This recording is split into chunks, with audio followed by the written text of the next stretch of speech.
I was in a middle class Pakistani family in Lahore, living in Lahore, and I was able to make it to university.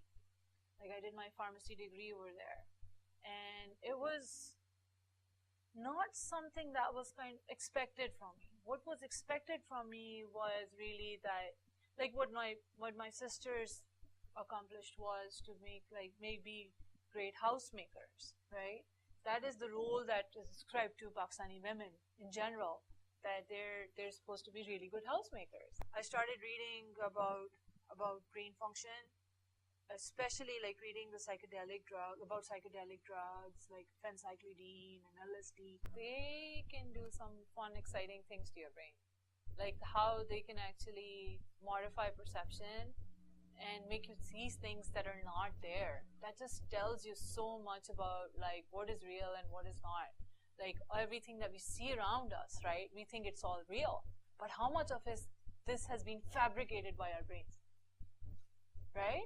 Like if our brain can make us see halos and rainbows after taking a drug, then is everything that I'm seeing around me real? I started like thinking about how complex the brain is. Like it's just this lump of flesh, right? That can do such complex functions, like all of perception, all of thought, all of like poetry. It's all rooted in one organ. It's this brain of ours, right? So how is this like organ able to accomplish such complex functions? And that was starting to get me excited. I'm interested in figuring out how the brain works. Okay, so that's the bottom line. My approach is that I want to test out different models. I want to come up with a better model for explaining brain function. Previous work was mostly based on behavioral observations, right?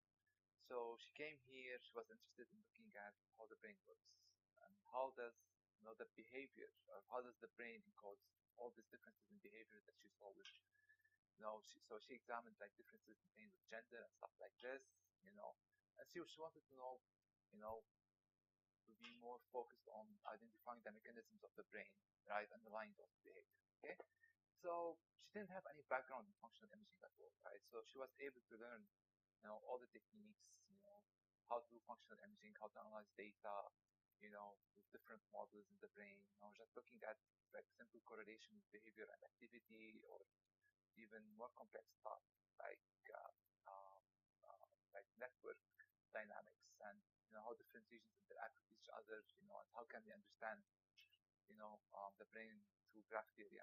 So when I started in the lab, I worked on this project like that I've completed, in which we looked at brain networks in subjects that had chronic back pain.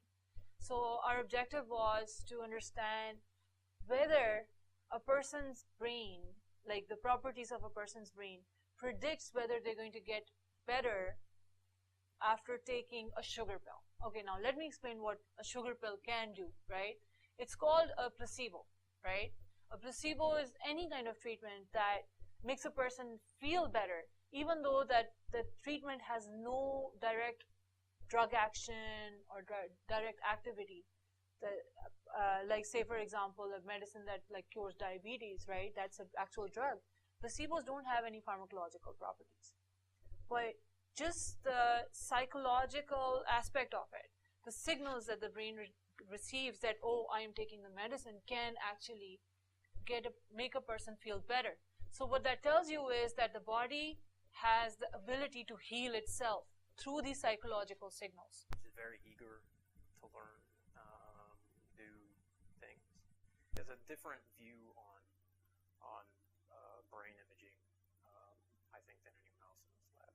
The whole process of moving from Pakistan to North America, there were numerous challenges. It was like the stakes were really, really high, and I had to put up with a lot of like paperwork and just filling out forms after forms to get the visas and waiting for visas. And to some extent, I'm still facing and battling with that. It's just sucks up so much of your energy. My husband and I, we have like common goals and interests in the sense that we're both extremely motivated and driven people. Our family life is really geared towards parenting our daughter. So our daughter is like the life force. She's the biggest like source of pleasure and happiness in our world. We make sure that we give her enough time. Like we work with her on her studies. We also take her, like we do fun things together as a family. What drives me? I think it's this quest. Like I'm excited about like the brain and mechanisms and phenomena. Not even just the brain, like any kind of phenomena. It could be like something related with cosmic physics, or like about how energy is transferred.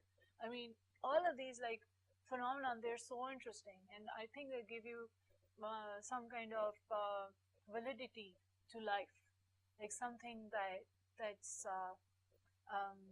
larger than us, bigger than us. So it gives you a sense of peace in this very nihilistic universe that we're living in.